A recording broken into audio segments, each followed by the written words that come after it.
तो सांग मैंने केता अच्छन आपण मैंने आशा कर भल थे। तो यहाँ मुई जूस दुकान में आईचे अम्मा के मुई आज जूस नहीं देवी मोर मेहनत पैसा नहीं खान आटा 30 टका नौचे बेसी नहीं। तो देखमा अम्मा रिएक्शन। माँ ए दे जूस आने देनी धर तार फेवरेट जूस करे अम्मा का जूस खूब भल लगसी आर दे गोटे गिलास अच्छे बाकी दुई लोग पियो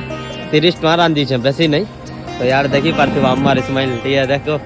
यार जोर हसी काली भी आंदनी काना आंदनी काली पाव भाजी ना अरे यार आम बापा भी है दे दुई लोग जोर पीबे। तो आम बापा इटा पिउ छे देखो आउ आपण मन के गोटे जिनिस खाली कहबा के चाहू छे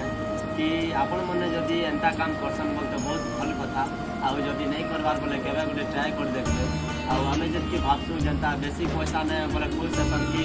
बेसी हमके टिके एफर्ट लागबा टिके खुशी मुझे पूरा दबा के बोले नहीं भाबसु ना मां बापा के तो हेतके नहीं लागे ई 30 टका ने भी बहुत खुशी मिलसे यार बहुत खुशी लागसी। तो सेटा मके बहुत लागु छे आउ देखि पारते अम्मा माने जोर एन्जॉय करे पूरा दुइछन